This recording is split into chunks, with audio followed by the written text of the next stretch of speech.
The chaos in Nevada, Orbital Station's emergency medical bay was deafening. A symphony of alien wails mixed with urgent shouts from human medical staff, creating a cacophony that would have overwhelmed anyone not trained for battlefield conditions. The vast space had transformed overnight from a peaceful diplomatic outpost into a war zone triage center. Matriarch Sareth of House Vaith moved through it like a predator searching for prey. But she wasn't hunting. She was desperate. Her daughter was dying. Sareth's hands pressed against Lyra's abdomen, jade-green fingers slick with blood that shimmered opalescent under harsh medical lights. The child's skin had faded from pale green to ashen gray, and those golden eyes that had looked up at her mother with trust just yesterday now stared vacantly at the ceiling. In her 34 years as a warrior, Sareth had seen death 1,000 times. She had dealt it with her own hands when duty demanded. But watching her 8-year-old daughter fade away on a cold metal table while monitors screamed warnings, this was a different kind of war, one she didn't know how to fight. "Matriarch, please step back." Dr. Rebecca Morrow's voice was firm but not unkind. The human surgeon had been working for 20 minutes straight. "There's nothing more I can do. The wound is too severe. She's lost too much blood, and we can't synthesize Valdari blood.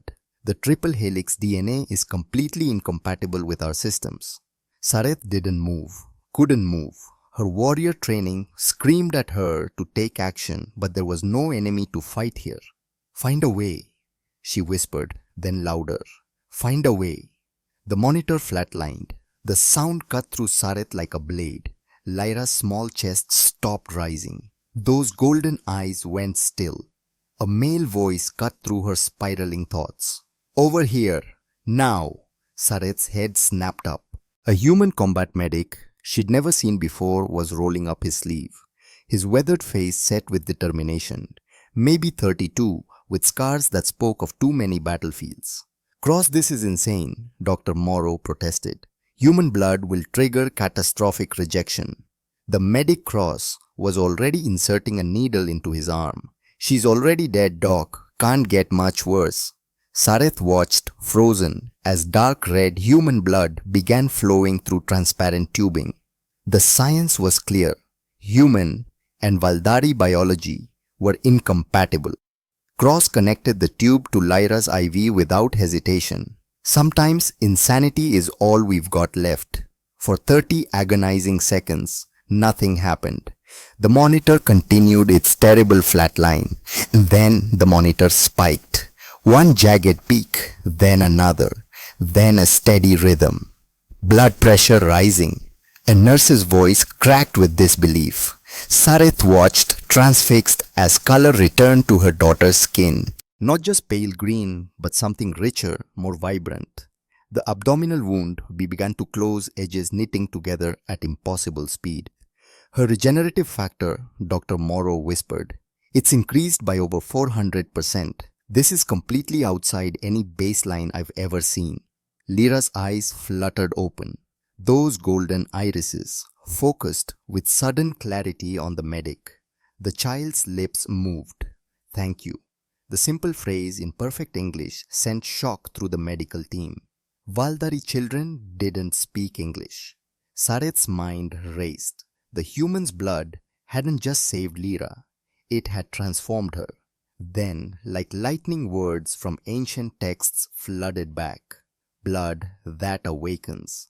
When crimson mingles with jade under twin stars, the sleepers shall rise."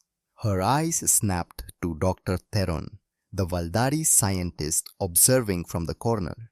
He stared at Lyra with the same dawning realization. Their eyes met. The prophecy. After 300 years, it was happening here now. Sareth turned her full attention to the human medic. He was disconnecting the transfusion line, pressing a bandage to his arm with casual efficiency. He had no idea what he'd just done. She studied him with warrior's intensity. Average height, weathered skin, dark hair graying at temples, scars on hands and forearms. A soldier who'd saved lives under fire. And he'd just become the most important human in the galaxy. Sareth approached slowly. You are O negative, universal donor among your kind. Cross looked up. Yes, ma'am, lucky genetics. There is no luck in this. You gave blood to save a daughter of House Waith. By doing so, you initiated a blood compact. Dr. Morrow stepped forward.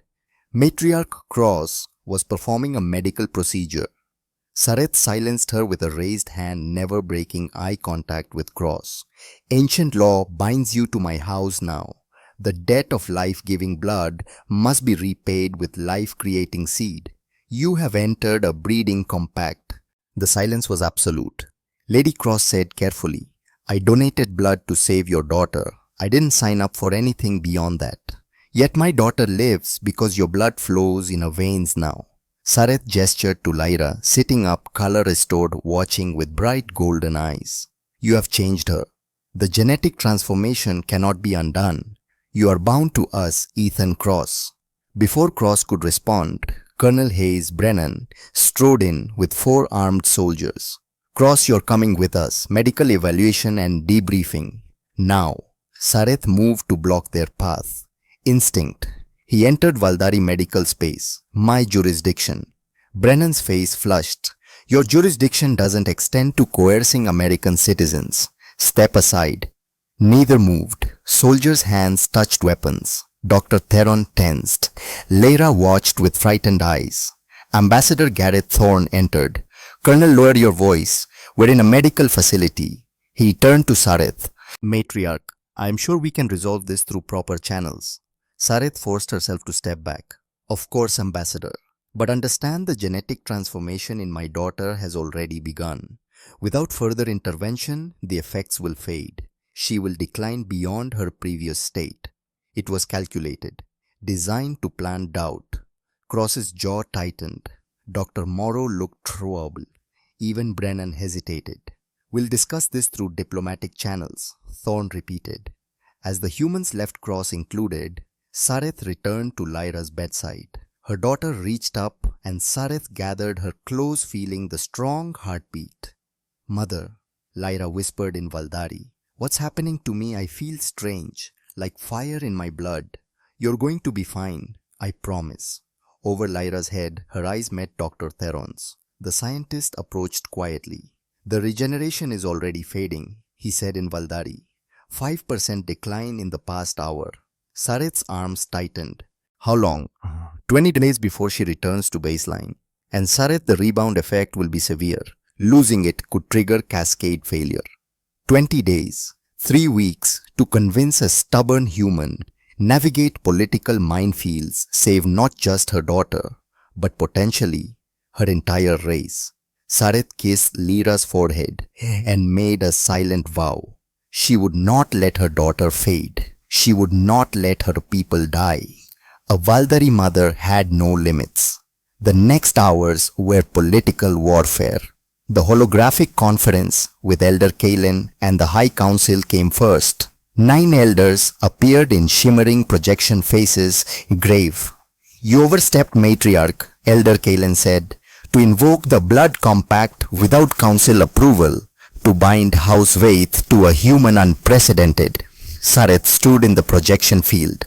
Elder, I invoked ancient law. The human gave blood freely to save royal lineage. The compact was automatically initiated.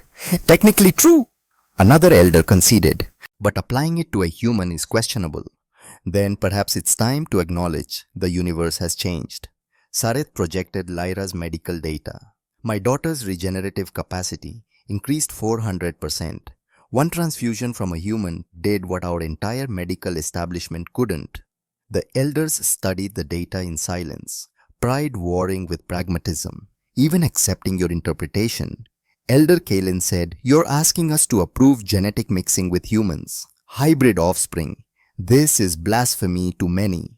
Then they can watch our species die pure, Sareth snapped. We have 4 generations left before we lose regeneration entirely. Mind your tone, Matriarch. Sareth took a breath. Forgive me, Elder, but I am a mother before a warrior. I will not watch my daughter die when salvation stands before us. Elder Kalen's expression softened. We understand. But this requires consideration. Give us 10 days. I'll present your case then. The hologram cut out. 10 days. Half the time she needed. Sareth made her way to the human residential section. The guard at Cross's door shifted uncomfortably. I need to speak with him. The guard wavered under her gaze. Then keep the door opened. 5 minutes. Cross sat on his bunk data pad in hand. Come to threaten me again. No. Sareth remained standing. I came to tell you the truth. She activated her wrist device projecting hologram images. Valdari children across 3 generations. The difference is stark. Oldest generation vibrant, each subsequent generation weaker. This is my species dying, not in battle. Just a slow fade. Each generation weaker than the last. We don't know why. Nothing has worked. Cross studied the images. And you think I'm the cure? I think your blood triggered something in my daughter our science couldn't explain. I think you carry something we desperately need. She closed the hologram. 47 children born to House Vaith this year. 23 died within 6 months. Lyra was supposed to be number 24. Cross's hands clenched. The blood compact isn't just cultural law, Sareth continued. It's survival law. You're a combat medic. You save lives. I'm offering you the chance to save an entire species. By forcing reproduction, by offering purpose. Sareth met his eyes. Doesn't that count for something? Long silence. Then, I need time to think. Time is something we don't have. Dr. Theron estimates Lyra has 20 days before effects fade completely. And when they do, the rebound could kill her. She saw the words hit him. I'll consider it, he said finally. But I won't be coerced. Sareth nodded. What's her name? You keep calling her my daughter. Lyra. It means light of stars in our language. That's beautiful. She seems brave. She's the bravest person I know. Sareth paused. I'm not asking you to love us. I'm asking you to help us survive. She left before he could respond. The next 2 days blurred into political meetings. Sareth presented data, argued ethics, navigated diplomatic waters, and watched Lyra's statistics decline. 96%, 94, 91. On the third day, 3 Valdari in dark robes waited in an unused cargo bay. Genetic purists. Matriarch Sareth. The leaders stepped forward masked. We know your plan, breeding with a human, creating abominations. Sareth's hand moved to her blade. What I plan is none of your concern. It's every Valdari's concern when you threaten species purity. The purist drew a blade. Stand down or face consequences. You the human and any offspring. Are you threatening my daughter? We're promising righteous fury. Sareth moved. The purists weren't expecting attack. Warriors didn't strike first during negotiation. But Sareth wasn't negotiating. Her blade cleared its sheath in one motion. She disarmed the leader in 2 strikes. The other 2 rushed her. She fought with brutal efficiency. No wasted motion. No flashy techniques. Pure practical violence applied with surgical precision. 3 minutes later, all 3 were on the ground. 2 unconscious ones staring up at her. Sareth pressed her blade to his throat. Threaten my child again and I'll show you a mother's fury. No laws, no codes will protect you. I will hunt you personally. Understand? The purist nodded frantically. Run! Tell your people what happens when they threaten House Vaith. They fled. Sareth cleaned her blade and headed back to her quarters. Lyra was awake, playing with a holographic puzzle, manipulating it with enhanced cognitive processing. Mother, look! I can make it spin faster. Sareth watched her daughter with abilities exceeding baseline. Heartbreaking. How do you feel, little star? Tired. The fire in my blood isn't as warm anymore. Is it going away? Sareth pulled her close. I won't let it go away. I promise. The human who helped me, Mr. Cross. Is he nice? I think so. He saved your life when he didn't have to. Lyra considered. Then we should keep him. He's useful. Despite everything, Sareth smiled. Very practical. I learned from you, mother. As Lyra slept, Sareth sat watching her breathe. She'd meant every word. She would not let her daughter fade. The next morning brought a summons from Ambassador Thorne. Sareth arrived to find the diplomat, Colonel Brennan, and Ethan Cross. Matriarch, Thorne began. We've reviewed the medical data.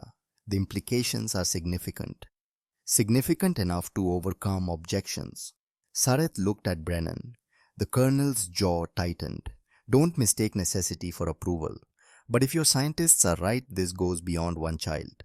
We're talking potential extinction. Exactly. Sareth turned to Cross. Have you made your decision? Cross understood. I have questions first. If I agree, what am I agreeing to? One child, multiple lifetime commitment. The compact traditionally calls for 3 children, enough to establish genetic lineage. 3 children with someone I barely know. Cross laughed without humor. You're asking a lot on faith. I'm asking you to help us survive. You understand triage. Right now, my species is the patient on the table. Will you save us or let us bleed out? Silence stretched. I need guarantees, Cross said. I help you, but I maintain citizenship freedom to communicate, and any children get to choose their own path. They won't be property. Sareth considered. Agreed. Partners, not master and servant. She extended her hand, palm up in Valdari alliance gesture. Cross studied it, then placed his palm against hers. Partners. For the first time in days, Sareth felt hope. But that night at 3 a.m., hope turned to desperation. Dr. Theron contacted her with updated projections. Lyra's regeneration was fading faster. Not 20 days. 72 hours before the window closed forever. Sareth grabbed her ceremonial blade and headed for human residential. The guard didn't try to stop her. She keyed Cross's door without announcing herself. He was awake. His eyes went to the blade.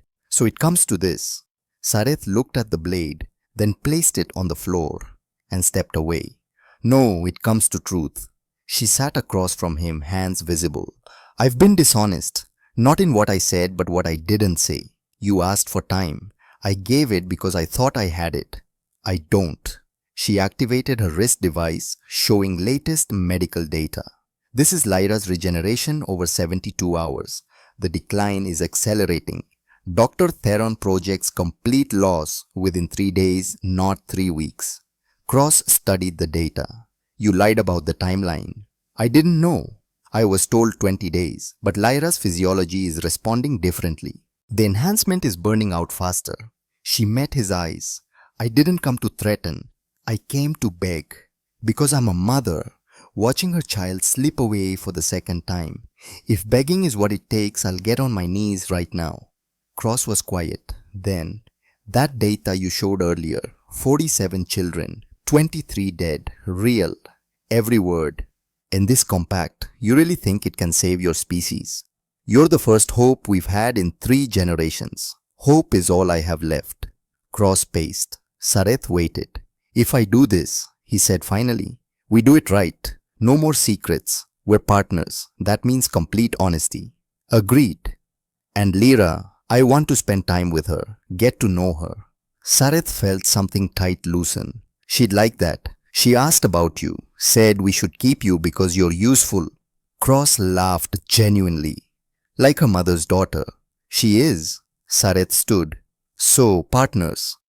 Partners. Cross extended his hand. Sareth shook it. But we do this right. I want to understand Valdari culture, the compact, what this means. I'll arrange briefings. Good. Cross pulled back. Now get out before anyone sees you in my room at 3 a.m. Sareth smiled. They'd be getting exactly the right idea eventually.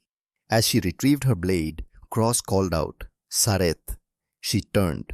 I'm doing this for Lyra and for those other kids. Not for politics. For them. That's all I ask. Thank you, Ethan Cross. She left feeling lighter, but a message waited. Elder Kalen's hologram activated. Matriarch Sareth, the council denies your request for additional time. You will present your case in 3 days at the scheduled session. Be prepared to defend your position or accept consequences. The hologram cut out. 3 days. The exact moment Lyra's window would close. Sareth looked at the blade in her hand. The warrior's burden. The purists thought they could threaten her. The council thought they could control her. The humans thought they could dictate terms. They were all about to learn the same lesson. A Valdari mother protecting her child had no limits, and in 72 hours they would all see exactly what that meant. Morning arrived with countdown precision. Sarith stood before the holographic display in her quarters, watching Lyra's vital statistics update in real time. Each number felt like a nail in a coffin being slowly methodically constructed around her daughter. Regeneration capacity, 87% of enhanced baseline, down from 91 just 12 hours earlier. Neural integration, holding steady at 312% of standard Valdari metrics. But that was misleading. The cognitive enhancements weren't fading because they'd already been incorporated into Lyra's neural architecture. The physical regeneration, though, that was slipping away like sand through her fingers. Time to complete genetic collapse, 60 hours, 14 minutes. 2.5 days. Less time than it took to navigate standard diplomatic protocols. Less time than most bureaucratic processes required just to schedule meetings. And she was supposed to convince an entire council of conservative elders to approve the most radical proposal in Valdari history. She had barely closed her eyes when the chime at her door announced a visitor. Ethan Cross stood in the corridor, looking as exhausted as she felt, but with a determined set to his jaw that she was beginning to recognize. "You said we do this right," he said without preamble. "That starts now. Take me to your scientists. Show me everything.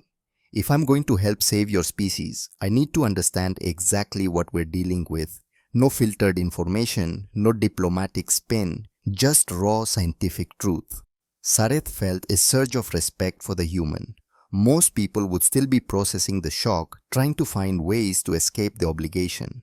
Cross was already moving into action, approaching this like a military operation that required intelligence gathering before execution. "Follow me," she said, grabbing her jacket. "And stay close. Some Valdari areas aren't uniformly safe for humans right now. Word of what happened with Lyra has spread throughout the station, and not everyone sees you as a potential savior. Some see you as a threat to everything they believe defines our species." They moved through the station's corridors in the early morning cycle when traffic was minimal. The architecture continued its seamless blend of human and Valdari design principles, but Cross was looking at it with new eyes, now seeing the differences and compatibilities in a way he probably hadn't before this all began. "It's beautiful," he observed quietly as they passed through a section where bioluminescent panels created shifting patterns on the walls, organic designs that seemed to flow and pulse like living things. "The way your people build. Organic flowing, like the structures grew naturally rather than being constructed by engineers with blueprints. We believe architecture should work with natural forces rather than against them." Sarith explained, pleased despite the circumstances that he was noticing these details. Every curve, every angle serves multiple purposes: aesthetic, functional, and psychological. Humans build efficiently, optimizing for cost and construction time. Valdari is built holistically, considering how spaces make people feel, how they interact with natural energy, flows, how they age and change over centuries of use. "Maybe that's why we need each other," Cross said thoughtfully, his combat medic's mind already working on the larger implications. Humans provide adaptability and flexibility, the ability to improvise and change quickly. Valdari provide integration and elegance, the wisdom of long-term thinking. Together, we might create something neither species could achieve alone. Sarith finished, surprised by how much the idea resonated with her. She'd been thinking of this purely in terms of survival, using human genetics to save Valdari lives. But Cross was suggesting something more, something transformative rather than merely preservative. They passed several Valdari in the corridors. Most averted their eyes respectfully when they saw Sarith, recognizing her rank and status, though their golden gazes tracked Cross with expressions ranging from curiosity to barely concealed hostility. One older Valdari, his skin marked with the silver patterns that indicated centuries of age, actually spat on the deck in front of them, a profound insult in their culture, expressing contempt so deep that words couldn't capture it. Not everyone approves, Cross observed mildly, his combat training evident in how he tracked threats without seeming to maintaining awareness of everyone around them. Not everyone has watched their children die, Sarith replied grimly. It's easy to talk about genetic purity when you haven't held a 2-year-old while their organs shut down because their cells can't repair normal metabolic damage. The purists have an ideological position. I have a daughter I'm trying to keep alive. Those aren't equivalent moral positions. Dr. Theron's private laboratory was hidden deep in the Valdari quarter, accessible through a series of corridors that required biometric authentication at multiple checkpoints. The security was intentional. The work being done here was controversial enough that protests, or worse, were real possibilities. The bold scientist looked up from his work as they entered, his ancient face creasing with approval when he saw Cross. Mr. Cross, good. I hoped Matriarch Sarith would bring you. We have much to discuss and very little time to discuss it. If the next 3 hours became an intensive education in Valdari genetics, human biology, and the impossible intersection where the two met in ways that violated everything conventional science said should be possible. Dr. Theron was a patient but thorough teacher, using holographic displays and real-time cellular simulations to demonstrate concepts that Cross struggled to grasp despite his medical training. Your blood contains something we're calling the resurrection gene, Theron explained, highlighting a specific sequence in Cross's genetic code that appeared on the holographic display, rotating slowly in the air between them. It's not actually a single gene, but rather a configuration of genetic markers that appear in specific combinations in certain human populations. We estimate perhaps 1 in 10,000 humans carry this exact pattern, which makes it rare but not vanishingly so. What does it do? Cross asked, studying the rotating DNA helix with the fascination of someone seeing their own blueprint laid bare. In humans, nothing particularly special as far as we can tell. It's just genetic variation, part of the normal diversity that characterizes your species. Human DNA is remarkably flexible, capable of expressing in thousands of different combinations. But when introduced into Valdari physiology, Theron shifted the display to show Lyra's transformed DNA, the triple helix structure, now interwoven with strands of something else, human markers, integrated in ways that shouldn't be stable.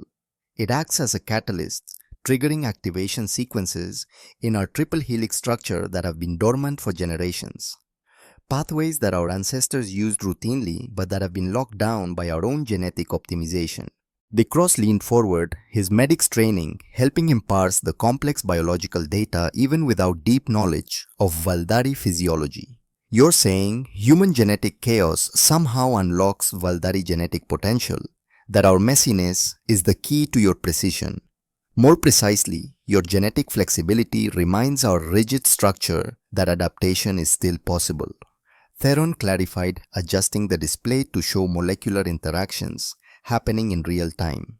Our ancestors possessed these capabilities naturally. Rapid regeneration, enhanced cognition, extended lifespans measured in centuries. But as we optimized our genome for specific traits over millennia, breeding for regeneration and longevity and cognitive enhancement, we inadvertently locked out the variability that allowed those capabilities to express in the first place. We became so perfectly adapted to stable conditions that we lost the ability to adapt to change. Your DNA provides the key that opens those locks, reintroduces the flexibility we bred out of ourselves. But it's temporary, Cross said, noting the degradation curves in the data, the way Lyra's enhancement was already fading. Lyra's enhancement is fading because her immune system is rejecting my genetic markers as foreign material. Exactly. Which is why simple blood transfusions, while miraculous in the short term, cannot provide a permanent solution no matter how many times we repeat them. Theron brought up a new set of projections showing multiple scenarios. We need deep integration genetic markers that Lyra's body recognizes as part of her own genome rather than foreign invaders to be eliminated. The only way to achieve that level of integration is through natural reproduction, creating offspring whose cellular identity includes both human and Valdari elements from the moment of conception. Cross was quiet for a long moment, processing the implications of what he was being told. You're saying the hybrid children Sareth and I would create wouldn't just be symbols or political statements. They'd be the actual solution to your species' decline. Their genetics would carry both the Valdari capabilities and the human flexibility in stable configuration that could be passed on to future generations. Precisely. Theron's enthusiasm for the science momentarily overrode the gravity of the situation, his ancient face lighting up with the excitement of someone who'd spent his entire career searching for answers and might finally have found them. And more than that, their existence would prove the concept works, demonstrate that human Valdari genetic integration is viable. Other human Valdari pairs could follow the same path. Within 3 generations, we could reverse the genetic decline entirely, create a population with hybrid vigor that exceeds either parent species' capabilities. Assuming the hybrids are viable, Cross cautioned his medical training, making him focus on potential complications. Assuming they don't inherit incompatibilities from both sides, assuming their bodies can actually process the biological contradictions of having 2 fundamentally different genetic systems trying to work together. All valid concerns, Theron acknowledged soberly, his scientific excitement fading back into professional caution. Which is why this is such an enormous risk. You're being asked to gamble with the lives of children not yet conceived. Children who could be perfectly healthy or could face challenges we can't predict because this has never been attempted in all of recorded history. It's not a small thing we're asking of you. Sareth had remained quiet during the scientific discussion, letting Theron explain the biology without her emotional investment coloring the information. But now she spoke up, her voice cutting through the technical discussion. Show him the projections, all of them, not just the success scenarios but the worst case outcomes too. He deserves to see the complete picture. Theron hesitated, clearly reluctant, then sighed and pulled up a new set of data. These are our modeling projections for potential hybrid outcomes based on what little we know about cross-species genetics. Best case scenario, stable genetic integration, enhanced capabilities inherited from both species, no significant health complications. The children would be healthier and more capable than either pure human or pure Valdari. The holographic display showed healthy hybrid children, their skin shifting between green and tan tones, their eyes showing unique golden brown combinations. Moderate case, some integration instability requiring ongoing medical intervention, but overall viable offspring. The children would need treatment throughout their lives, but could live relatively normal existences. The display shifted to show children with various medical equipment treatments being administered. Worst case, the holographic display showed possibilities that made Cross's face pale. Severe cellular rejection, organ system failures developing in utero or shortly after birth, shortened lifespans, developmental abnormalities that no amount of medical intervention could correct. Children who would suffer from the moment of their conception because 2 incompatible genetic systems were forced to coexist in one body. The probability distribution favors positive outcomes. Theron added it quickly, trying to soften the impact of what Cross had just seen. Your initial compatibility with Lyra suggests strong genetic resonance. The fact that her body accepted your blood at all, even temporarily, indicates that the fundamental biochemistry is compatible enough to work with. But we won't know for certain until we try and see what happens. Until we create children and see if they survive. Cross said bluntly, stripping away the euphemistic language. Yes. Before they could continue the uncomfortable discussion, Sareth's comm device chirped with an urgent message. Ambassador Thorne's face appeared in miniature hologram, his expression serious. Matriarch, we have a situation developing. My office, immediately. And bring Cross, this concerns him directly. They arrived at Thorne's office, to find not just the ambassador, but also Colonel Brennan, and surprisingly, a Valdari she didn't immediately recognize. The stranger wore diplomatic insignia that marked him as a representative from one of the other major houses, House Mordain, one of the oldest and most politically powerful lineages. Matriarch Sareth Mr. Cross, thank you for coming quickly. Thorne gestured to the stranger with practiced diplomatic courtesy. This is Ambassador Kelvin of House Mordain. He's brought some interesting proposals that I believe you should hear directly. The Valdari diplomat inclined his head respectfully, his movements carrying the refined grace of someone trained in court protocols from childhood. Matriarch Sareth, your situation with the human has not gone unnoticed throughout Valdari society. Several of the major houses have been watching developments with great interest.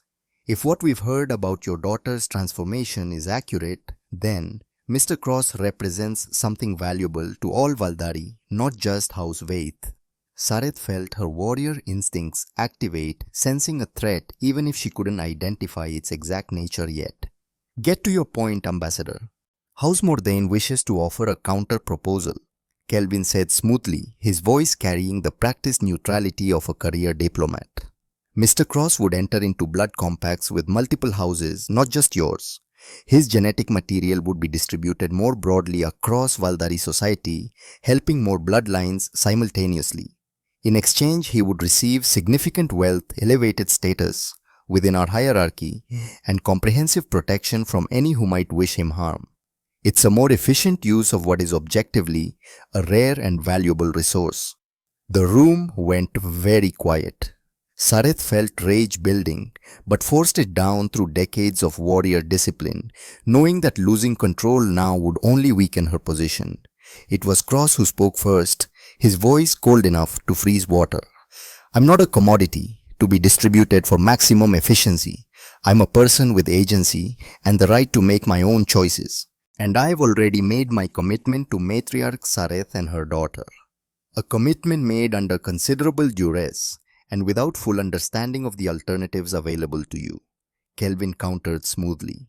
We're offering you genuine choice, Mr. Cross. Freedom from exclusive obligation to a single house, the opportunity to help far more Valdari children rather than being bound solely to House Vaith's agenda. Surely you can see the moral superiority of helping many over helping few. Enough. Sareth's voice cut through the room like her blade. Ethan Cross invoked the blood compact through his actions in the medical bay. Ancient law is absolutely clear on this point. Such compacts cannot be transferred, diluted, or negotiated away by third parties who weren't present at the moment of initiation.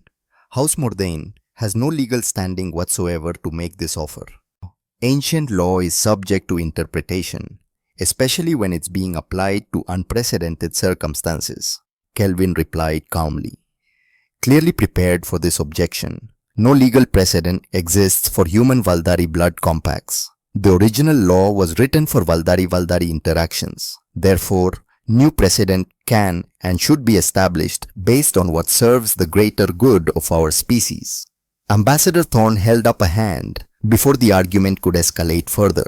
Gentlemen Matriarch, let's step back from legal technicalities for a moment. The larger question here is this. What actually serves the greater good? One exclusive compact focused intensively on proving the concept, or a broader program that distributes the benefits more widely, but perhaps with less depth?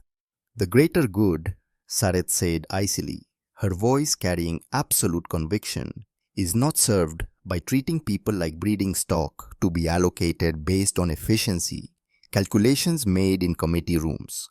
Cross made a choice. He agreed to help my house to work with me and my daughter. That choice should be respected, not undermined by political maneuvering from houses looking to exploit a crisis for competitive advantage.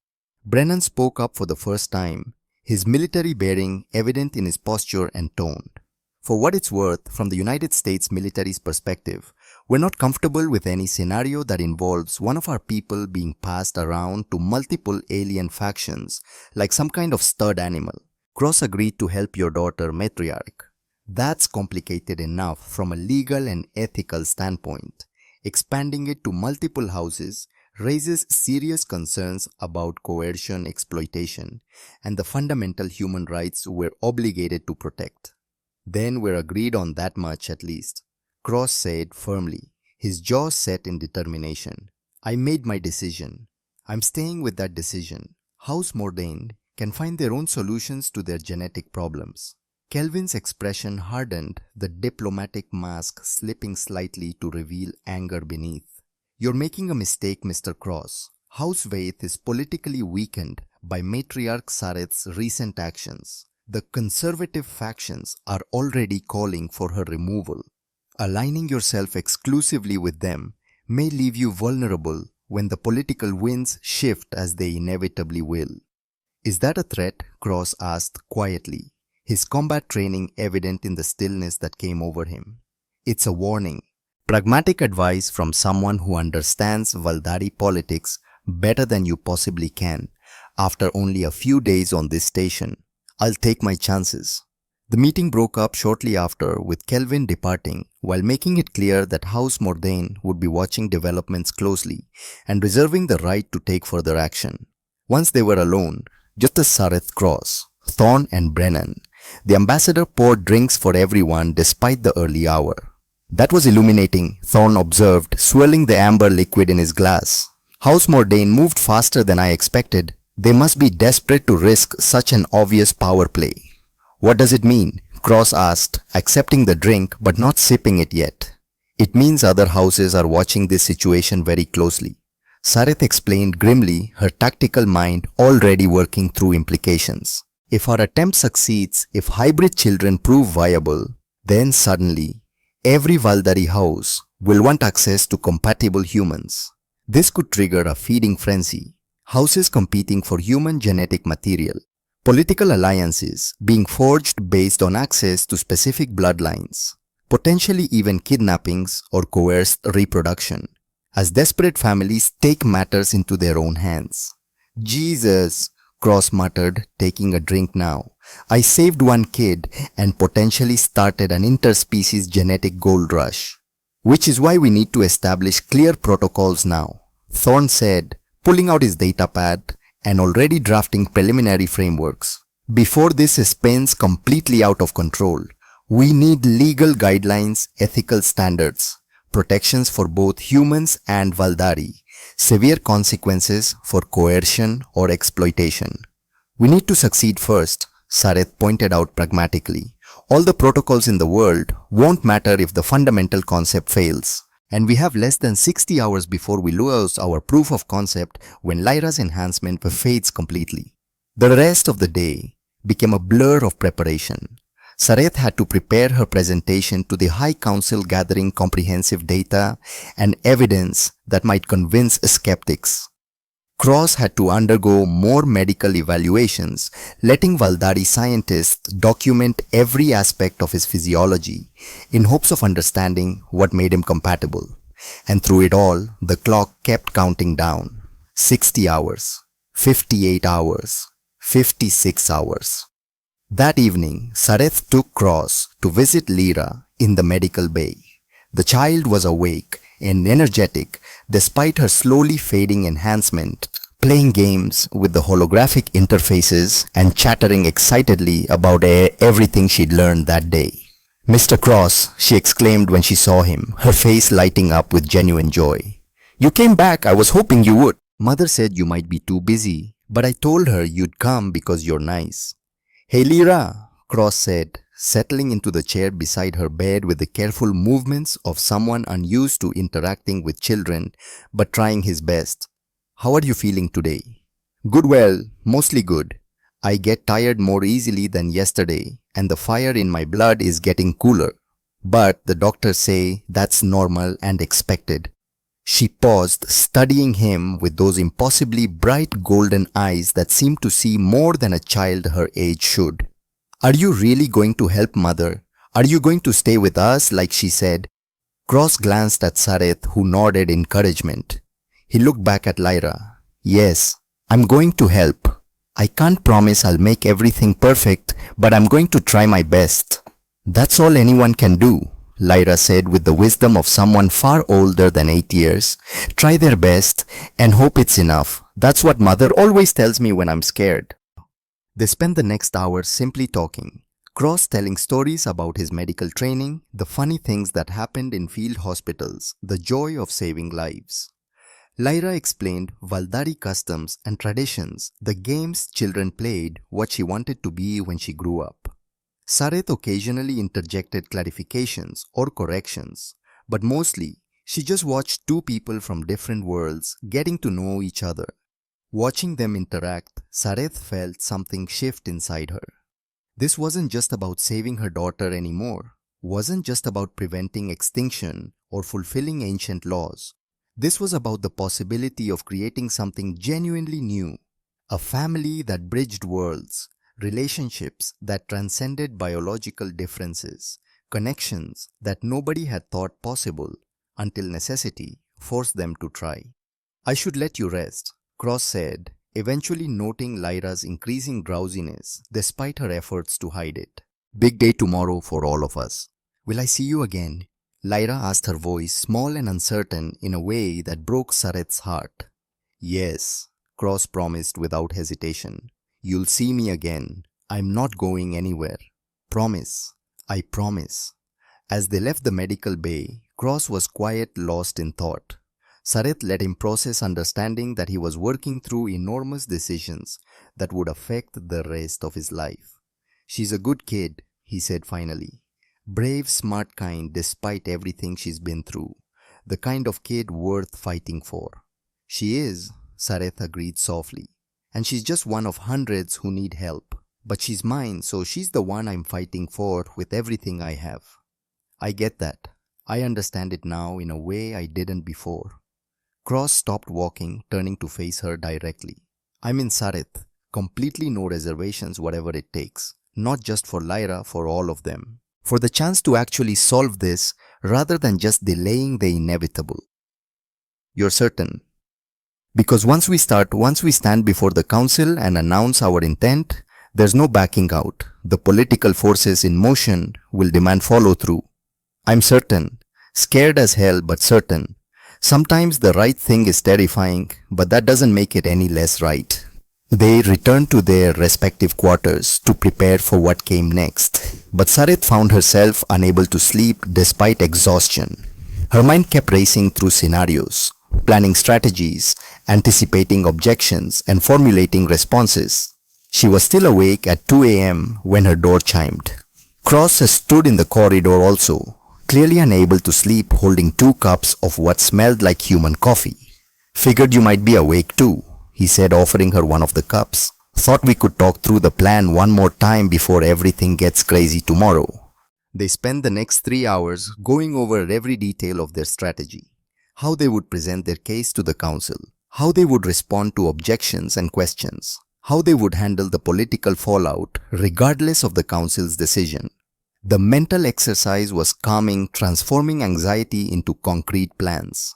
And if they refuse, Cross asked, if the council says no, despite all our evidence, Sareth's expression hardened. Then I invoke the right of blood hunt. It's an ancient law that no one's used in over a century, but it's still valid. If a matriarch believes her house's survival depends on a specific action and the council refuses to sanction it, she can declare a blood hunt pursuing her goal regardless of consequences. Anyone who interferes commits an act of war against her entire house. That sounds like a recipe for civil war.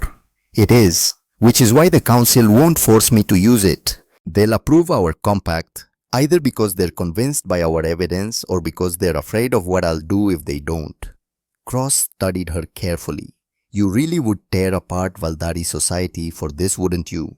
Risk everything on this one chance. Without hesitation, I'm a mother before I'm a matriarch. My daughter's life is worth more to me than political stability or social cohesion. If they want to avoid chaos, they'll give me what I'm asking for. Remind me never to get between you and something you want, Cross said with genuine respect. You're terrifying when you're determined. I'll take that as a compliment. As dawn approached, or what passed for dawn on a space station with artificial day-night cycles, they had transformed their anxious energy into a solid plan. They knew what they would say, how they would say it, what objections to anticipate. They were as ready as they could possibly be. Sareth walked cross back to his quarters, but as they reached his door, he hesitated. "Whatever happens in that council chamber," he said quietly, "I want you to know that I think you're a remarkable person, the kind of warrior and mother that any culture would be proud to claim. Lyra is lucky to have you. She's the one who makes me want to be worthy of that description." Sareth replied, feeling unexpected emotion tightening her throat. "Everything I am, everything I'm willing to do, it all comes back to her. I know, I see it, and it's part of why I agreed to help." They stood there in the quiet corridor for a moment longer, two warriors from different worlds preparing to fight a battle unlike any they'd faced before. Then Cross nodded and went into his quarters, and Sareth returned to her own space to prepare for the council session that would determine not just her daughter's future, but potentially the future of her entire species. 48 hours until Lyra's window closed. 12 hours until they faced the High Council. Everything balanced on a knife's edge, ready to tip towards salvation or catastrophe with the slightest movement. Sareth closed her eyes and allowed herself one moment of doubt, one instant of acknowledging how afraid she was of failing. Then she locked that fear away behind her warrior's discipline and began her final preparations.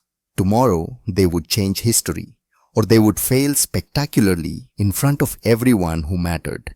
Either way, the galaxy would never forget what happened when a Valdari mother decided that nothing, absolutely nothing, was more important than saving her child. The council chamber was packed beyond any capacity. Regulations with Valdari from every social stratum crowding into spaces meant for half their number. The air itself felt charged electric with tension and anticipation. Word had spread throughout the station that something historic was about to happen. Sareth stood in the circular chamber center, acutely aware of the hundreds of golden eyes fixed on her from all directions. Her ceremonial robes were still torn and blood-stained from the fight with Vakren. She'd worn them deliberately, wanting the council to see the physical price she'd already paid for this moment. Above her, projected in holographic splendor, the 9 members of the High Council sat in judgment. Elder Kalen occupied the center position, his ancient face carved from stone. Matriarch Sareth of House Vaith. His voice resonated through the chamber. "You have won the right to present your case through trial by combat. Now you must convince us with words rather than blades. The floor is yours." Sareth took a deep breath, feeling the weight of this moment. Everything came down to the next few minutes. "Honored elders, assembled witnesses, I stand before you not as a warrior seeking glory or a politician pursuing power, but as a mother trying to save her child and a leader trying to save her people." She activated a wrist device projecting Lyra's medical transformation for all to see. The data was undeniable, the transformation miraculous. 300 years ago, our seers prophesied the coming of the blood that awakens. We dismissed it as spiritual metaphor. We were catastrophically wrong. The reaction was exactly what she'd hoped for. Gasps rippled through the chamber. The ancient prophecy spoken aloud in this context carried weight that mere medical data couldn't match. This was just the beginning. The real battle was about to start. The holographic display shifted, showing the moment of Cross's blood transfusion in vivid detail, Lyra's impossible recovery, the genetic awakening that had followed the 400% increase in regenerative capacity that violated everything conventional science said should be possible. Murmurs rippled through the assembled Valdari as they witnessed the data that couldn't be dismissed or explained away. "This is what human blood did to my daughter." Sareth continued, her voice carrying absolute conviction. "Not just saved her from immediate death, but transformed her at a fundamental genetic level. One transfusion from a human combat medic accomplished what 3 generations of our finest scientists could not. He activated dormant pathways in our genome that have been silent since before the decline began. An elder spoke up, the same one who'd been consistently hostile during their previous meetings, his voice dripping with contempt. Impressive emergency medicine, perhaps. A fortunate accident, but hardly justification for the radical proposal you're making. Genetic anomalies occur. One successful intervention doesn't prove systematic viability or justify wholesale abandonment of our cultural values. Sareth had anticipated this objection. She'd spent hours preparing for every possible attack. You're correct that one case proves nothing in isolation, which is why Dr. Theron and his team have spent the past 72 hours analyzing every aspect of what occurred, running comprehensive tests, building predictive models. She gestured, and the elderly scientist stepped forward from the witness area, his own holographic displays activating around him. What we've discovered, Theron explained, his voice carrying the weight of decades of genetic research, is that Mr. Cross's blood contains a specific configuration of genetic markers we're calling the resurrection gene. It's not unique to him, we estimate. Perhaps 1 in 10,000 humans carry this exact pattern, which means there are millions of potential compatible donors throughout human space. But when introduced into Valdari physiology, it acts as a catalyst, triggering activation sequences in our triple helix structure that have been locked down by generations of selective breeding for genetic purity. The displays showed molecular interactions in stunning detail. Genetic pathways lighting up like circuits, receiving power after years of dormancy. Dormant capabilities coming online in cascading waves. Even those without scientific training could see the transformation occurring at a cellular level, could understand that something fundamental was changing. But there's a critical limitation we must address honestly. Theron continued, his expression grave, as he shifted to more troubling data. The effect is temporary, without deeper integration. Lyra's enhancement is already fading. She's lost approximately 37% of the initial improvement over the past 5 days. Her immune system is correctly identifying the human genetic markers as foreign material and mounting a rejection response. Within 48 hours, she'll return to her previous baseline capabilities. And the rebound effect, he didn't need to finish. The projected medical data showed clearly what would happen when Lyra's body, having adapted to enhanced function, suddenly lost that capability. Cascade failures across multiple organ systems. A death sentence delivered by her own biology, turning against itself. The only way to make the enhancement permanent, Theron concluded, his voice heavy with the implications, is through deep genetic integration achieved via natural reproduction. Hybrid offspring whose cellular identity includes both human and Valdari elements from conception, whose bodies recognize both genetic systems as native rather than foreign. Children who carry the resurrection gene as part of their fundamental blueprint rather than as temporary invader to be eliminated. The chamber erupted into cacophony, shouting arguments, accusations, flying in all directions like weapons in a battle. Elder Kalen struck his staff against the stone floor, the crystalline tip emitting a resonant tone that cut through the noise like a blade through flesh. Order. We will have order in this chamber. Silence gradually returned, though the tension remained palpable, dangerous, ready to explode again at the slightest provocation. Another elder spoke into the quiet, a female with silver markings indicating centuries of service. Even accepting your science, and I'm not certain we should accept conclusions drawn from such limited data, you're asking us to fundamentally alter what it means to be Valdari, to create hybrid offspring who will be neither fully our species nor fully human, to mix our genetic heritage with a species that, with all due respect to our human allies, we barely understand on a biological level. The social implications alone are staggering. The alternative, Sareth said quietly, letting the simple truth carry its own weight, is extinction, not in some distant future we can safely ignore, but within 5 generations. My daughter is one of 47 children born to House Waith this year. 23 are already dead, exactly half, as if the universe is flipping a coin to decide which children live and which die. Another 12 are showing signs of the same cascading failures that killed the others. How many more children must die before we acknowledge that our genetic purity is killing us more effectively than any enemy ever could? She pulled up new data that she'd been saving for maximum impact. Death statistics across all Valdari houses, not just her own, showing the accelerating mortality rate among children, the declining birth rates as families gave up hope, the shrinking population projections that painted a picture of a civilization in terminal decline. The numbers told a story that was impossible to deny for anyone willing to look honestly at the evidence. You speak of maintaining what it means to be Valdari. Sareth continued, her voice rising with passion. She no longer tried to suppress. But what does it mean when we can no longer regenerate from injuries that our ancestors would have shrugged off? When our children are born weaker than their parents? When each generation is a pale shadow of the one before? When our lifespans shrink with each passing year, we're already not the Valdari of our legends and histories. We're shadows of what they were, and we're fading further into insignificance with every year that passes. Elder Kalen leaned forward, his ancient eyes fixed on Sareth with an intensity that made her feel like he could see directly into her soul. You paint a dire picture, matriarch, and the data supports your claims. But you're asking for approval based largely on hope and desperate circumstances. What guarantee do you offer that hybrid offspring will be viable? That they won't suffer from incompatibilities between two fundamentally different genetic systems?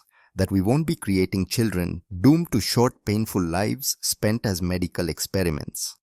I offer no guarantees, Sareth admitted bluntly, knowing that honesty was her only real weapon here, that any attempt to oversell would be recognized and rejected. Only evidence of compatibility demonstrated by my daughter's survival and transformation and the reality of our alternatives. We can try this approach and potentially fail, creating children who suffer despite our best intentions. Or we can maintain our current course and definitely fail, watching our species die out over the next few generations while we preserve our purity right into extinction. Those are the only choices before us. There are no safe options, no paths that guarantee success. Only the choice between a risky attempt at survival and the certainty of slow death.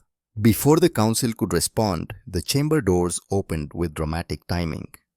Ethan Cross entered, flanked by Ambassador Thorne and Colonel Brennan, their presence a reminder that this wasn't just a Valdari issue, but something that affected human-Valdari relations on the largest scale.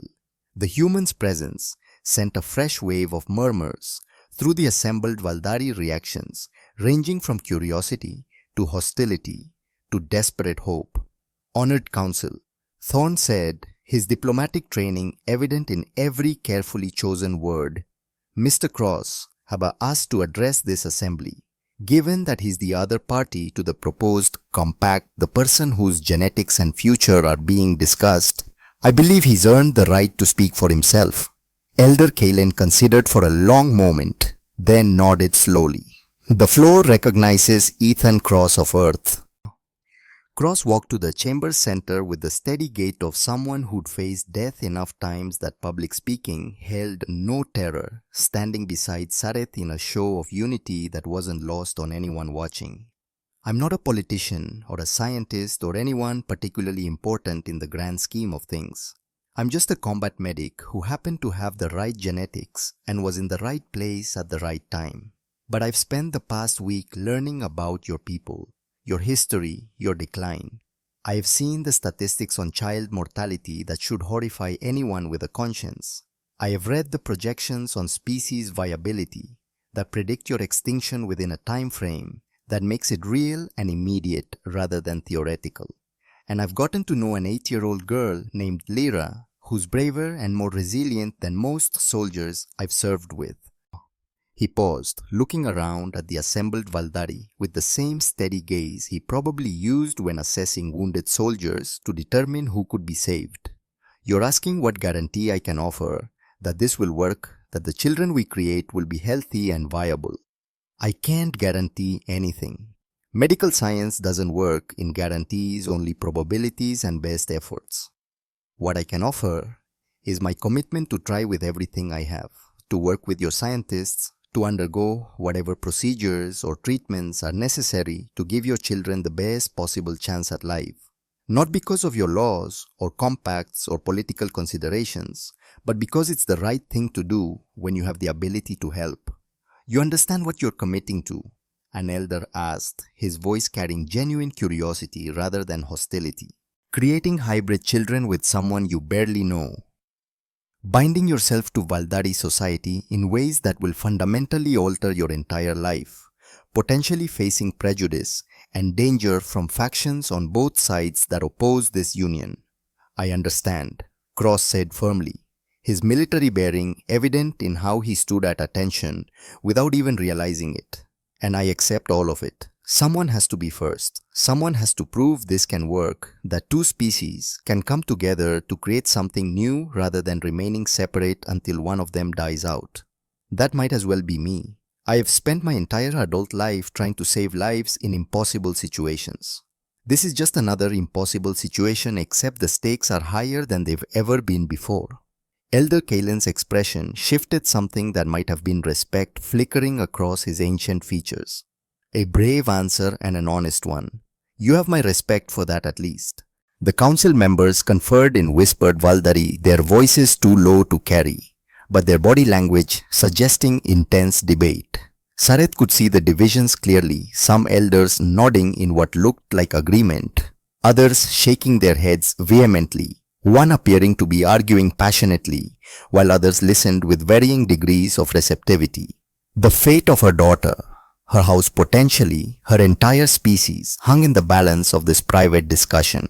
Finally, after what felt like an eternity but was probably only a few minutes, Elder Kalen struck his staff again to signal a decision had been reached. The council will vote on the proposal as presented to approve the blood compact between Matriarch Sareth of House Vaith and Ethan Cross of Earth, with the understanding that their union represents a trial case that may inform future policy regarding human Valdari genetic integration. All in favor signify now. The moments stretched like elastic about to snap. One by one, hands rose among the holographic projections of the council members. 1, 2, 3, 4. 4 votes in favor. 4 against. The council was deadlocked, split perfectly down the middle, and everything now depended on Elder Kalen's deciding vote. The ancient Valdari sat motionless for a long moment, his face revealing nothing of his internal deliberations. Then, slowly and deliberately, making sure everyone in the chamber could see the significance of his choice, he raised his hand. 5. 5 votes in favor. 4 opposed. The motion passes. The blood compact between Matriarch Sareth and Ethan Cross is officially approved by the High Council of House Vaith. The chamber erupted this time in a mixture of celebration and outrage that threatened to turn violent. Sareth felt her knees nearly buckle with relief, but she forced herself to remain standing to maintain her warrior's composure, even as joy and terror warred inside her chest. They'd done it. The first impossible hurdle cleared. The council had approved. Everything else would flow from this central fact. But even as the thought formed, even as she allowed herself one moment of pure relief, station alarms began screaming throughout the chamber with an urgency that cut through the celebratory chaos like a knife. Emergency alert brought instant confusion and panic. Security protocols activated automatically. Blast doors began sealing throughout the station. Automated announcements directed all personnel to safe areas in multiple languages. A security officer rushed to Elder Kalen's holographic platform, nearly stumbling in his haste. The purists honored Elder. They have seized control of the medical wing. Multiple hostages, including Dr. Morrow, and the officer hesitated, looking at Sareth with sympathy, including the child Lyra. Sareth didn't wait for permission or discussion or strategic planning. She was moving before conscious thought engaged her warrior training, taking over completely.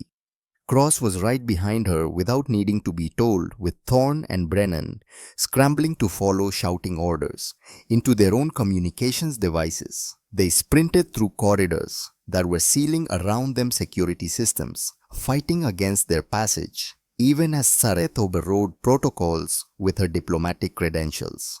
The medical wing was in full lockdown when they arrived. Blast doors sealed armed security, establishing a perimeter that they clearly had no intention of breaching without orders.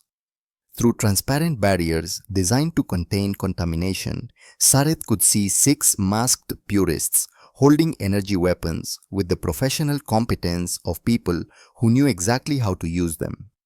Dr. Morrow and 3 nurses knelt on the floor, with their hands visible, clearly being held as hostages, and there on a medical bed in the center of the occupied space lay Lyra, pale, frightened, her enhanced vitals displayed on monitors, showing her regeneration capacity had dropped to 61%, but alive, still alive. Status report. Sareth demanded of the security commander, a grizzled veteran she recognized from previous operations. 6 confirmed hostiles, 14 civilians, including medical staff and patients. They're demanding the council immediately rescind the approval of your compact, any rescue attempt, and they've promised to start executing hostages, starting with your daughter. Sareth activated her comm unit without hesitation. This is Matriarch Sareth. I'm coming in, alone, unarmed. You want to talk about the compact? We talk face to face. Crackling response came through, distorted by voice modulation. No tricks, Matriarch. Any rescue attempt and we execute the hostages. We're monitoring all security frequencies. Any sign of tactical deployment and the child dies first. Sareth, you can't go in there alone, Cross started. I'm not letting them use my daughter as a bargaining chip while we sit out here debating tactics. Sareth removed her blade, her sidearm, every weapon she carried, placing them deliberately on the ground. This ends now, one way or another. Then I'm coming with you, Cross said, removing his own sidearm before anyone could stop him. They want to stop the compact, I'm half of it. Maybe they'll negotiate if we're both there. Sareth wanted to argue to protect him from the danger, but there was no time and his logic was sound. She nodded curtly. Together they walked through the security perimeter toward the medical wing entrance, 2 people from different worlds united in common purpose. The purist leader, masked and voice modulated to prevent identification, pointed his energy weapon directly at them as they entered. How noble! The corrupter and the contaminated surrendering themselves to judgment. Let the hostages go, Sareth said calmly, her voice carrying the command she'd used on countless battlefields. This is between you and us. There's no need to involve innocent people in your ideological crusade. No. This is about our species' future, about preventing the abomination you're trying to force on us. You're destroying everything our ancestors built for your own selfish desires. I'm trying to save our species from extinction, Sareth replied, keeping her voice level despite the rage building inside her. The science is clear, the data is undeniable. Science means nothing against faith. The purist leader shouted, his modulated voice cracking with passion. Our ancestors would never condone this. Breeding with humans, creating mongrel offspring that pollute our sacred bloodlines. You spit on everything we are, everything that makes us Valdari. Cross stepped forward before Sareth could respond, his combat medics calm, serving him well. Your ancestors also believed in survival and adaptation. I've spent the past week reading your historical texts, your philosophical works. The Valdari conquered dozens of worlds, not through military might alone, but because you adapted to any environment, overcame any challenge through intelligence and flexibility. That's what this is, adaptation to changed circumstances. Don't presume to lecture us about our own culture, human. Then let me lecture you about medicine. Cross's voice went cold, clinical, the tone of a doctor delivering a terminal diagnosis. That little girl on that bed, I can see her vital signs from here. She's dying. Her regeneration capacity is at 61% and falling. Maybe 20 hours left before complete collapse. After that, it won't matter what you believe or what I believe or what anyone believes. She'll be dead and you'll have accomplished nothing except killing an innocent child to make an ideological point. One life against the purity of an entire species is worth everything, Cross interrupted. Because if you're willing to sacrifice one innocent child for ideology, you'll sacrifice anything. A species that values abstract purity over the lives of its children doesn't deserve to survive. The purist leader raised his weapon, pointing it directly at Sareth's chest. Brave words from someone about to die. Then Lyra spoke from her bed, her young voice somehow cutting through the tension like a blade through silk. Please don't hurt my mother. The purist leader turned toward her. It was his mistake. Sareth moved with the speed and precision of 20 years of combat training compressed into 3 seconds of explosive violence. She closed the distance before the purist could redirect his weapon, disarmed him with a strike that shattered his wrist, had him on the ground with her knee on his spine before the other purists could react. "Stand down!" she roared, her voice carrying absolute authority, one hand holding the captured energy weapon while the other pressed the purist leader's face into the deck. "Drop your weapons or I kill him right here, right now. Don't test me.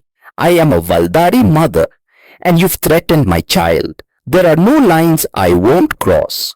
The other purists hesitated, weapons half raised, clearly not expecting this level of immediate violence from someone who'd entered unarmed. Then security breached from 2 entrances, simultaneously having used Sareth's assault as the distraction they needed.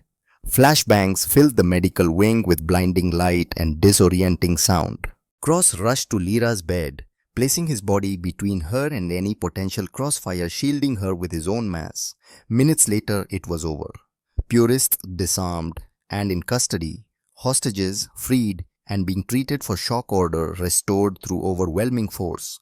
But as Sareth helped Lyra from the medical bed, she saw Dr. Morrow's expression and knew immediately that something was wrong. "What?" Sareth demanded. The stress, the fear, it accelerated the decline beyond our worst projections. Morrow pulled up Lyra's vitals on her portable scanner, the numbers painting a grim picture. She's at 58% regeneration capacity and falling fast. We're completely out of time. The window is closing right now. Sareth looked at the chronometer. 4 hours until the scheduled bonding ceremony that they'd planned. 4 hours they no longer had. "Then we move now," she said, her voice carrying absolute finality. She turned to Cross. "No elaborate ceremony, no ritual protocols. We do this the human way, fast and practical. My daughter is dying. Either we act immediately or everything we fought for means nothing." Elder Kalen arrived with other council members, taking in the scene of captured purists and freed hostages. "Matriarch, the traditional protocols require can be abbreviated to essential elements only." Sareth interrupted, past caring about protocol or diplomacy. "My daughter is dying right now in this moment. Either we perform the bonding ceremony in the next hour or she's dead, and all your debates become meaningless. Choose." The elder looked at Lyra's pale face, at Sareth's desperate eyes, at the monitors showing the child's declining vitals. "The ceremony can be compressed to core elements. 1 hour for essentials. But matriarch, even if you conceive immediately, the timeline is still impossible. It takes weeks to confirm pregnancy, months too. Then we pray that genetic integration is faster than normal biology, that the mental bond accelerates cellular processes the way Dr. Theron theorized. Prepare the bonding chamber. We begin in 30 minutes. The bonding chamber had been hastily prepared. Technicians working at emergency speed. Traditional elements remained bioluminescent walls that pulsed with organic rhythm. The ceremonial basin carved from ancient stone positions for witnesses, but the elaborate multi-day rituals had been compressed to their essential core, stripped down to what was absolutely necessary. Sareth stood beside Cross, both wearing simplified ceremonial robes that had been quickly assembled. Her body ached from the fight with the purists, from days without proper sleep, from the accumulated stress of impossible decisions and desperate gambles. But she held herself straight, projecting the warrior's discipline even when everything inside her screamed exhaustion and terror. Elder Kalen moved through the abbreviated ceremony with practiced efficiency, his ancient voice carrying the weight of tradition even in this rushed context. Blood calls to blood across the void of space. Life recognizes life beyond differences of form. What cannot be joined in nature, necessity has made one. What was separate, crisis has united. He mixed their blood in the ceremonial basin, red and green swirling together in patterns that seemed to move with their own volition, creating a shimmering purple that caught the bioluminescent light. He marked their foreheads with the mixture, the traditional symbol of binding. Now comes the bonding of minds, the joining of consciousness that seals what blood has begun. Open yourselves to each other, drop your defenses, let your consciousnesses merge and intertwine. Cross looked uncertain, clearly not understanding what was being asked. Sareth took his hands in hers, meeting his eyes directly. Don't resist what you feel. Let me in. Trust me. She felt his presence at the edge of her consciousness, hesitant but willing, like someone standing at the threshold of a door they weren't sure they should enter. She opened her mind, fully dropping every defense, every barrier she'd built over 3 decades of warrior discipline, letting him see everything she was. The connection formed like a circuit completing. Suddenly, she was seeing through his eyes, feeling his memories wash over her in a flood of sensation and emotion. Battlefields soaked in blood under alien suns. The weight of lives saved and lost, each death, a small piece of his soul carved away. The moment he decided to become a medic instead of a soldier, choosing to preserve life rather than take it. Faces of patience. He had failed despite his best efforts. Guilt he carried like chains he could never remove. Beneath it all, deeper than the trauma and the scars, a core of absolute determination. To help, to heal, to matter, to make a difference, even when the universe seemed determined to grind down anyone who tried. She felt him in her mind too, experiencing her memories with the same overwhelming immediacy. Lyra's birth during a combat evacuation, bringing life into the world while death surrounded them. Her bondmate's death in battle, the grief she'd never fully processed because there was no time, no space for mourning when her house needed her to be strong. Years of warrior training that had shaped her into a weapon before teaching her to be a leader. Political maneuvering in council chambers where words were as deadly as blades. The desperate fear of watching her daughter die the moment she decided to break every law if necessary. The absolute certainty that she would sacrifice anything for her child's life. The bond settled between them like a living thing, no longer just a connection but a permanent bridge. Not romantic love, they barely knew each other on that level, but something deeper and more fundamental. Understanding, recognition. Two warriors from different worlds who'd found common ground in the most unlikely circumstances, who discovered that their core values aligned despite every difference in culture and biology. When they opened their eyes, the connection remained a thread between their consciousnesses that would never fully dissolve, allowing them to sense each other's presence, emotions, fundamental state of being. The bond is complete, Elder Kalen announced with satisfaction. Matriarch Sareth and Ethan Cross are now joined by blood, by law, and by mind. What has been bound in this ceremony cannot be undone by mortal will. The small group of witnesses, Dr. Theron Ambassador Thorn Colonel Brennan, a handful of council members, acknowledged the binding with raised hands in the traditional gesture. You have 6 hours of privacy to complete the compact according to your own customs. May you create a future worthy of both your peoples. As the witnesses filed out, leaving them alone in the chamber, Sareth and Cross stood in silence, the weight of what came next hanging between them like a physical presence. "This is awkward," Cross said finally, a slight smile breaking the tension. Despite everything, the danger, the pressure, the desperate timeline, Sareth found herself laughing. "Profoundly awkward. We barely know each other outside of crisis situations, and now we're expected to create a child who might save an entire species. No pressure whatsoever." They looked at each other, and through the mental bond, Sareth could feel his emotions as clearly as her own. Nervousness about what came next, yes, but also determination, genuine care for Lyra, despite knowing her only days, a sense of purpose that came from finally finding something worth fighting for after too many years of just surviving. I'm terrified. She admitted something she would never have said before the bond made hiding pointless. Not of you, not of what we're about to do, of failing, of my daughter paying the price for my decisions. Then we don't fail, Cross said, stepping closer, his presence solid and reassuring through their connection. We're both warriors in our own ways. We know about impossible missions, about doing what has to be done regardless of the odds. This is different from any battle I fought. Is it really? Cross reached out, touching her face gently. You're fighting to protect your daughter. I'm fighting to save lives. Right now those goals are the same. That's all that matters. Through the bond, Sareth felt the truth of his words, felt his absolute commitment to this path they'd chosen. Lyra had become real to him more than just an abstract child or political bargaining chip. She was a person he cared about protecting. For Lyra, Sareth said softly. For Lyra, Cross agreed. And for the future, we're going to build together. The next hours were private, intimate, not in romance, but in shared purpose and the creation of something new. When they finally emerged from the bonding chamber, the mental bond had deepened to the point where they could sense each other's thoughts, without words, could feel emotions as if they were their own. Dr. Morrow was waiting with medical scanners, professional concern written on her face. Let's confirm conception before we celebrate anything.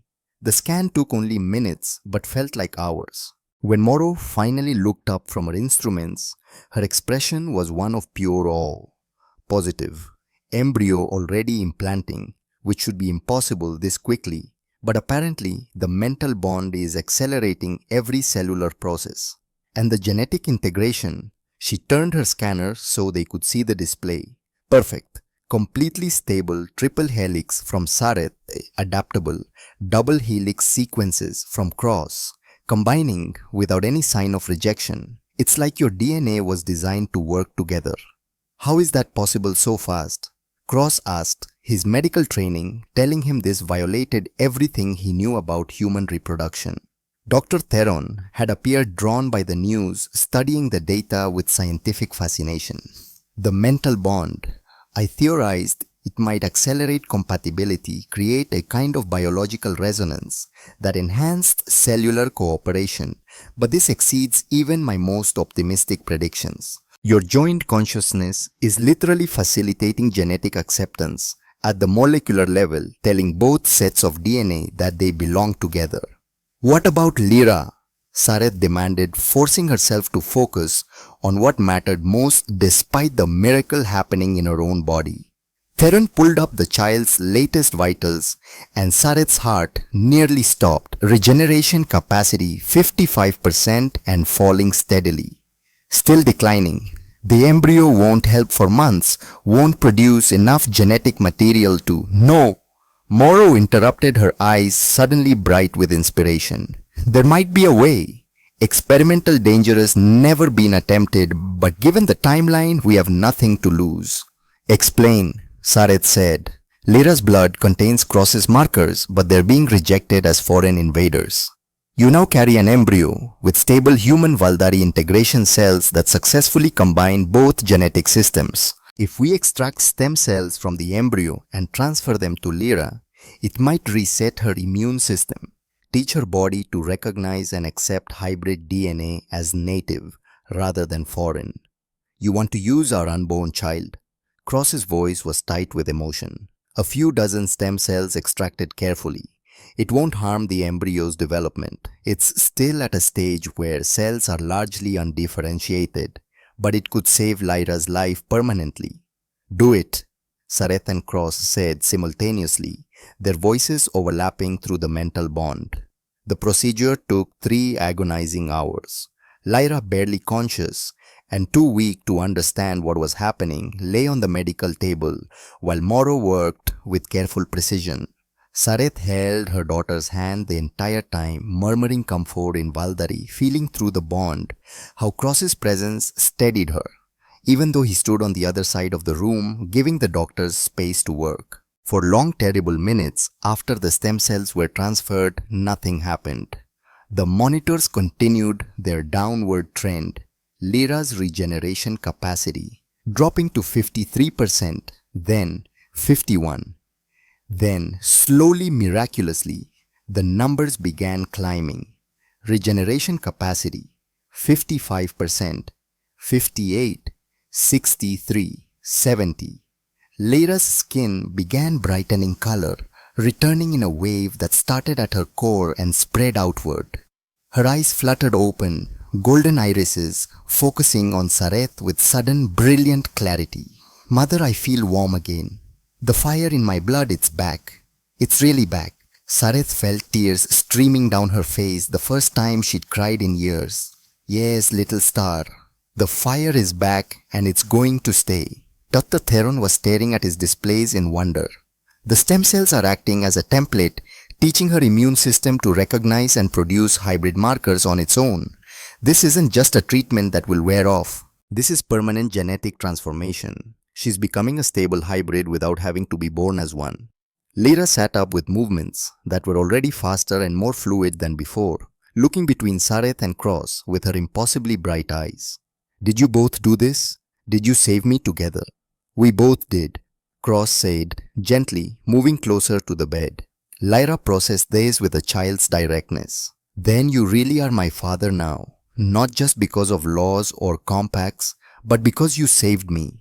Through the bond, Sareth felt Cross's emotional response, surprise, responsibility, acceptance, and something that felt very much like joy despite the strange circumstances. Yeah, he said softly, reaching out to touch Lyra's hand. I guess I am. 6 months passed in a blur of political maneuvering, scientific research, and unexpected joy. Sareth stood at the viewport in their expanded quarters that had been modified to accommodate both human and Valdari needs, a physical manifestation of two cultures, learning to blend, watching the twin suns of Valdari Prime set in prismatic glory. Her pregnancy was unmistakable now, her belly swollen with the hybrid life growing inside her. Lyra fully recovered and showing capabilities that exceeded even her post-transfusion peak, was in the common area teaching Cross basic Valdari combat forms. Her laughter echoed through the space, the sound of a healthy, happy child that Sareth had feared she might never hear. Dr. Theron's latest report sat on the datapad beside her, and the news was almost too good to believe. The Generation Alpha project had expanded far beyond their initial hopes. 47 human Valdari pairs had registered for the program, drawn by the undeniable success of Sareth and Cross's union. The first 3 couples to follow their example were already pregnant, their embryos showing the same stable genetic integration. Most remarkably, Valdari children born after the project began, pure Valdari, but not hybrids, were showing measurably improved regeneration compared to children born just a year before. The very presence of hybrid DNA in the population seemed to be having ripple effects, awakening dormant capabilities, even in those who carried no human genetics. The species-wide genetic decline that had threatened extinction was not just halted, but reversing. You look contemplative. Cross joined her at the viewport, one hand resting gently on her shoulder. Through the bond, she could feel his contentment, his sense of peace despite the ongoing challenges they faced. Thinking about the future, what we've created, the changes coming, but regrets? None. But I'm aware of what comes next. Raising a hybrid child in a galaxy that doesn't fully understand what they are yet. Facing prejudice from both sides. Teaching our son to navigate two cultures that don't always understand each other. We'll face it together, Cross said, moving his hand to rest on her swollen belly. You, me, Lyra, and this little one, whatever comes, we face it as a family. A boy, Sareth said, smiling slightly. Dr. Morrow confirmed it yesterday. I was waiting for the right moment to tell you. Cross's face lit up with genuine joy, transmitted clearly through their bond. A son, that's... I don't have words. We need to choose a name, something that honors both our cultures. Before they could continue the pleasant discussion, alarms shattered the peaceful moment. Not station-wide this time, localized to their quarters specifically, which somehow made it more terrifying. Sareth was moving before conscious thought engaged warrior reflexes taking over. Cross grabbed his weapon from its secure storage, positioning himself between the door and Lyra without needing to be told. The door exploded inward with a shaped charge that spoke of professional planning. 3 figures in dark armor rushed into their quarters, weapons raised with military precision. Not purists this time. These were professional soldiers, possibly assassins, hired from outside Valdari society entirely. The leader spoke in clipped, accented Valdari. The hybrid abomination dies today, along with all who enable it. Sareth didn't waste breath on threats or negotiation. She attacked, pregnant, recovering from injuries that went fully healed, outnumbered 3-1.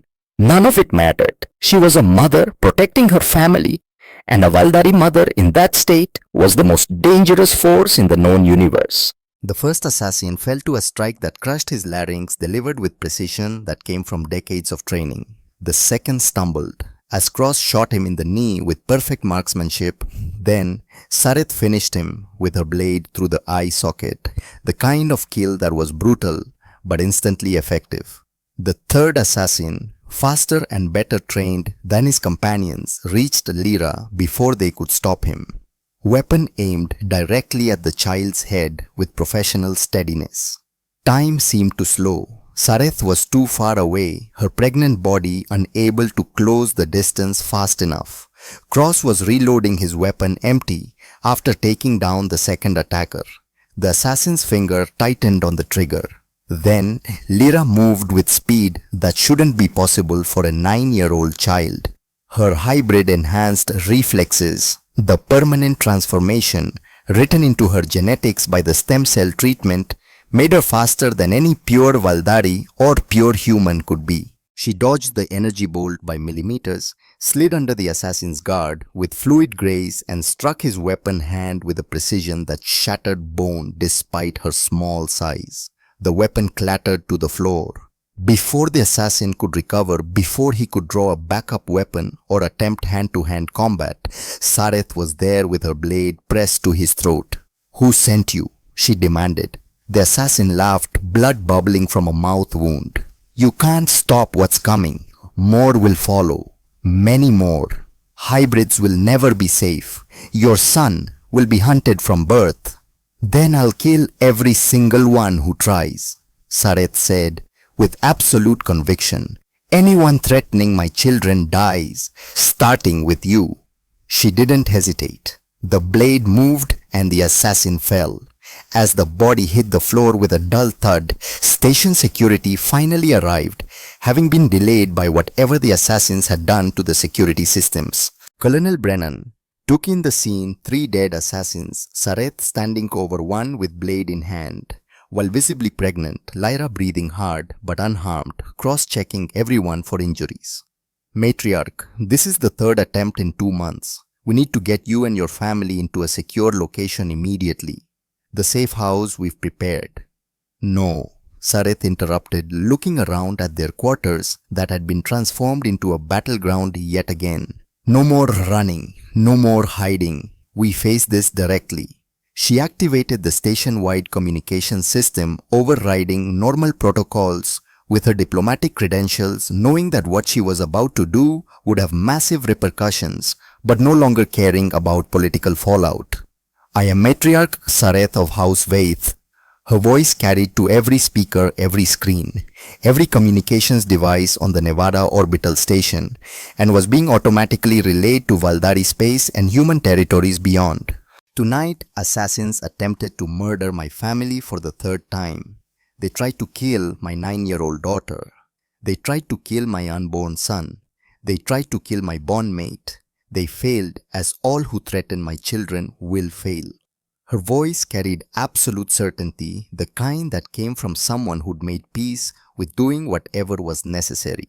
To those who continue to oppose hybrid integration through violence, I understand that change frightens you. I understand that the unknown is terrifying, But the alternative to change is extinction, and I will not apologize for choosing life over purity, survival over tradition. She looked directly at the camera, knowing billions might eventually see this broadcast. I carry the first hybrid child of the Generation Alpha project. In 3 months, he will be born. His name will be Kieran Cross, and he will be the first of many. We are creating a new future, whether you accept it or not, whether you fight it or not. Evolution is happening in real time, and you can either join us in building something better or be left behind by history. Her hand moved to her belly in a gesture that was both protective and defiant. Attack my family again, and you will learn what a Valdari mother truly is when all restraints are removed. No law, no code of honor, no political consideration will restrain me. I will hunt down everyone involved in these attacks. I will end entire bloodlines. I will make examples so brutal that threatening hybrid children becomes unthinkable to even the most fanatical opponents. She paused, letting the threat sink in. Or choose peace. Accept that evolution is happening. Join us in building a future where Valdari and human strengths combine to create something greater than either species could achieve alone. Those are your only choices. Choose wisely. She ended the transmission. Lyra spoke into the silence that followed, her young voice thoughtful. Mother, that was very scary. Despite everything, Sareth smiled, reaching out to pull her daughter close. Good. Fear is what keeps people from making stupid choices. Cross shook his head, cleaning his weapon with practiced efficiency. You just threatened half the galaxy on live broadcast. I promised consequences for actions. There's a difference. 3 months later, as the twin sons of Valdari Prime painted the medical bay in golden light, Sareth gave birth to her son. The labor was brutal, lasting 18 hours. As her body struggled with the biological contradictions of bringing a hybrid child into the world. Hybrid physiology meant complications that neither Valdari nor human medicine fully understood, problems that emerged without warning and required the improvised solutions. But Sareth endured with the same discipline she'd applied to every other impossible challenge. And Cross remained beside her the entire time, their mental bond allowing him to share the pain she couldn't voice, to provide strength when hers flagged. When the baby finally emerged screaming with healthy lungs that proclaimed his viability to everyone present, Tomorrow held him up with tears streaming down her face. He's perfect, completely impossibly perfect. The child's skin shifted colors like a chameleon, a trait inherited from both species' adaptive capabilities. His eyes, when they opened, were a unique golden-brown blend that had never existed before in any species. He was clearly neither fully human nor fully Valdari. He was something entirely new. Sareth held her son with trembling hands, exhausted but triumphant beyond words. Lyra pressed close, studying her new brother with intense curiosity and obvious protective instincts already forming. Cross touched the baby's tiny hand with wonder transmitted clearly through their bond. "What do we call him?" Cross asked softly. Kiran Sareth said the name coming to her with absolute certainty. "It means ray of light in ancient Valdari, and cross for you and your people."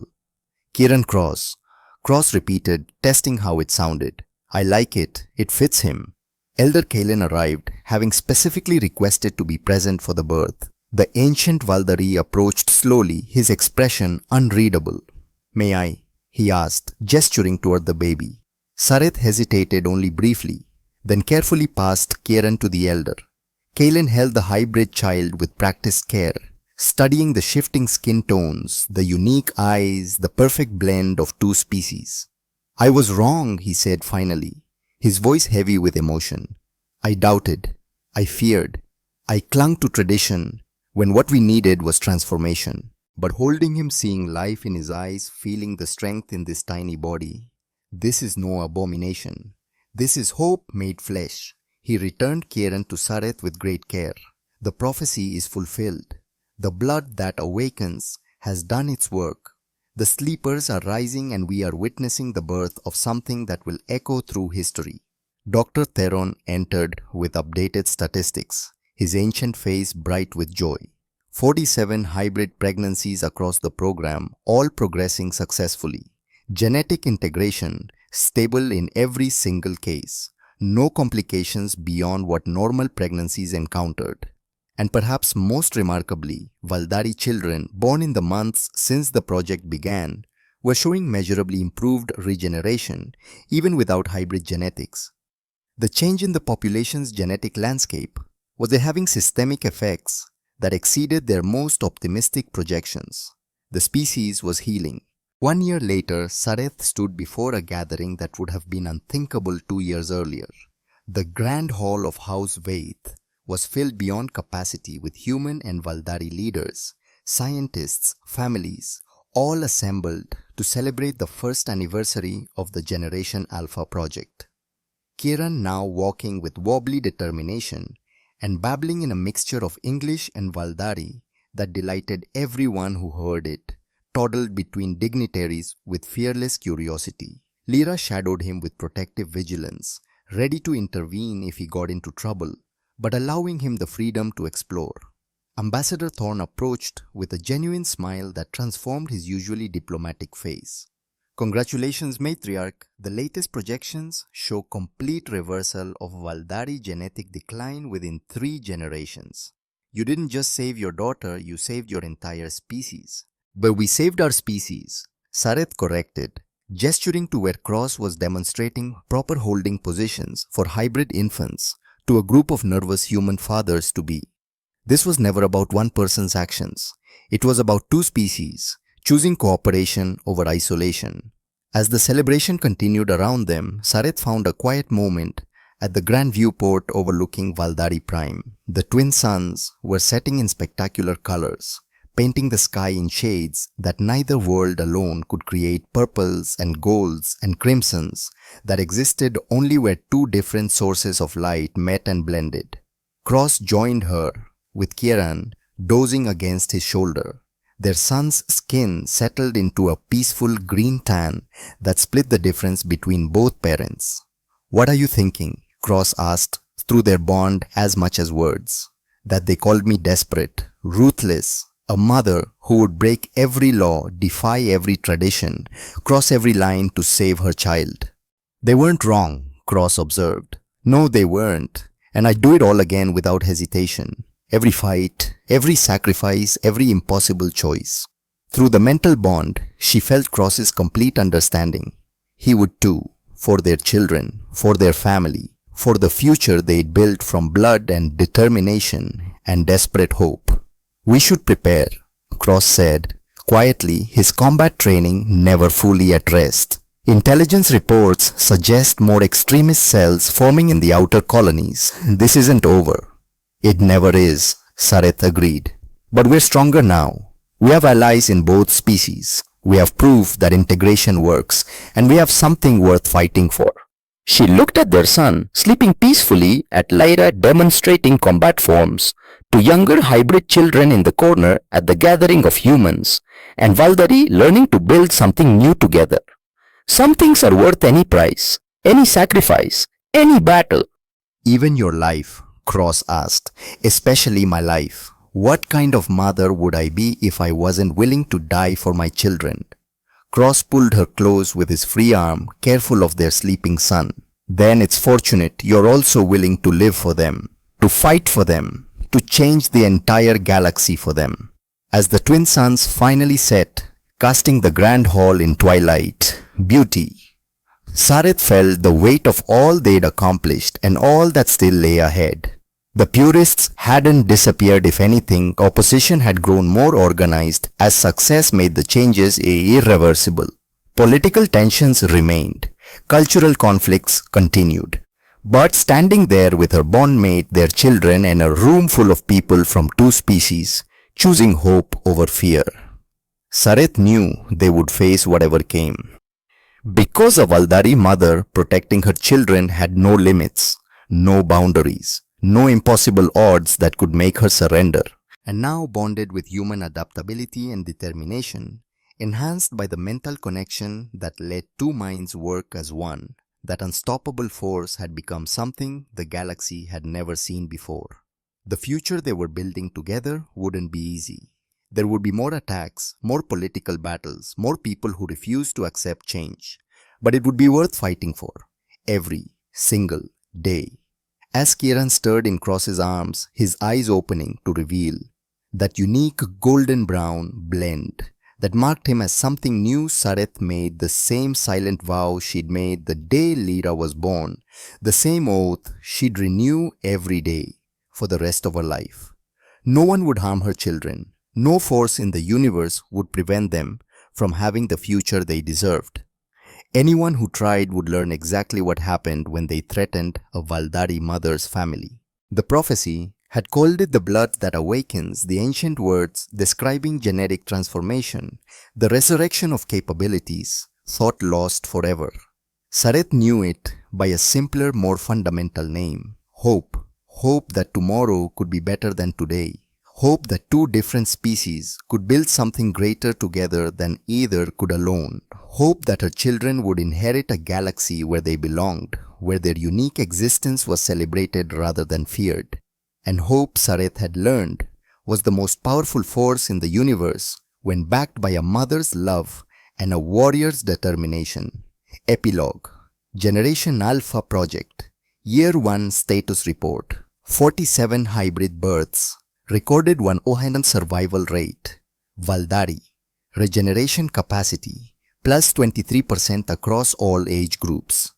Human Valdari. Diplomatic relations. Strongest in recorded history. Extremist attacks. Ongoing but decreasing in frequency. Matriarch Sareth's public statement. Let them come. We'll be ready.